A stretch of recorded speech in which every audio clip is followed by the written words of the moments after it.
Bonjour. On est donc la compagnie des buveurs de thé. On est un collectif et on est basé dans le Val-de-Marne et on travaille ensemble depuis bientôt 5 ans. Et plus précisément, on vient du Kremlin-Bicêtre. On s'est rencontrés là-bas au conservatoire. Notre spécificité, c'est qu'on est la création, on l'a fait collectivement, c'est-à-dire il n'y a pas de chef et toutes les décisions administratives et artistiques, on les prend ensemble. Et à la mise en scène aussi. On est tous les 6 et toutes les 6 à mettre en scène le spectacle. Et aujourd'hui, on va vous présenter notre prochaine création, donc c'est-à-dire basée sur le texte de Hélène Huynh-Tienduc, qui est ici à ma gauche. Le titre, c'est Les absents, absentes. Et on va vous présenter une scène de chaque personnage, adaptée pour la caméra. Et c'est des scènes qu'on va vous présenter là où on en est aujourd'hui dans le travail. Il nous reste encore une semaine de résidence et on va jouer dans presque un an. Et bon visionnage. À bientôt. À bientôt. À bientôt. Les absents-absentes, c'est l'histoire de deux frères, Louis et Julian, qui se retrouvent après la mort de leur mère. Julian, il a été longtemps aux États-Unis, il a essayé de percer à Hollywood, et donc ça fait très longtemps qu'il n'a pas revu son frère, et son frère, pendant ce temps-là, il s'est occupé de sa mère, qui était handicapée. Donc il a vécu avec ce fardeau-là. Et donc quand ils se retrouvent, il y a cette culpabilité entre les deux et cette distance. Et donc, et en fait, au fur et à mesure qu'ils doivent rentrer dans ce processus de deuil qui passe aussi par le fait de s'occuper des choses administratives, enfin tout ça, Julian est assailli de souvenirs. Et en fait, c'est un traumatisme qu'il a longtemps enfoui qui ressurgit. Et ce traumatisme, c'est celui de l'inceste. Donc voilà, ça c'est l'histoire.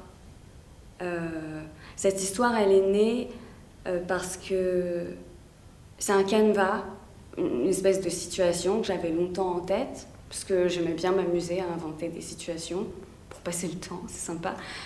Et en fait, j'en faisais rien, enfin, c'est pas quelque chose que j'ai décidé d'écrire. Et puis un jour, j'ai perdu, il y a 5 ans, j'ai perdu mon papa. Et c'est devenu quelque chose de très concret. Cette situation que je rêvais, que je trouvais sympa en tant que fiction, est devenue quelque chose de très concret et d'assez stupéfiant, parce que je me mettais à voir des choses dans ma famille qui me stupéfiaient.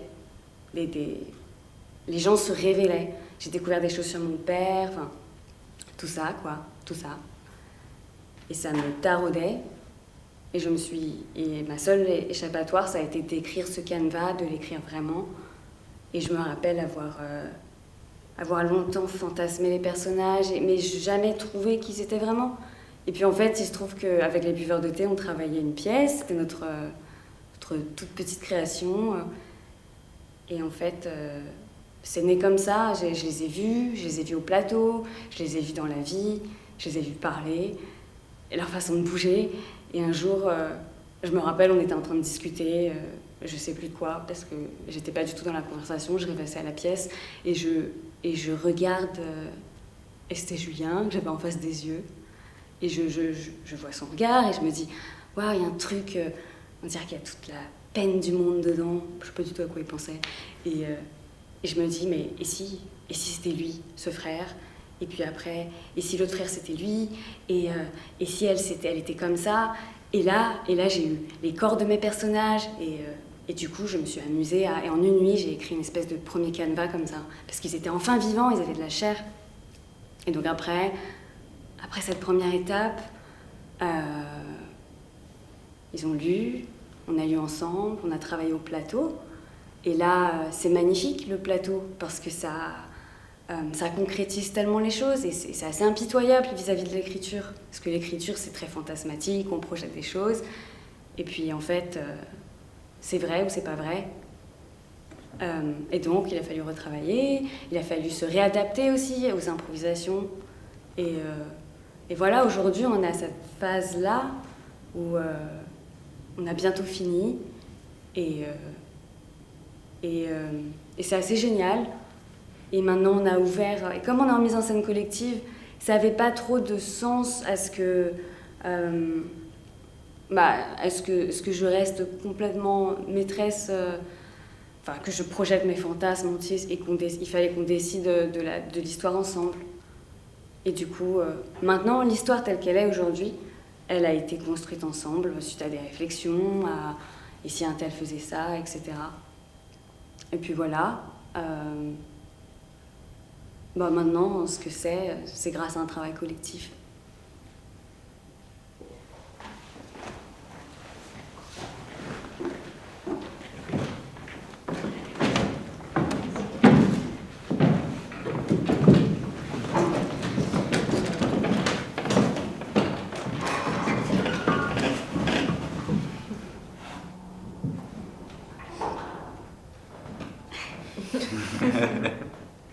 Et là, il y a Antoine.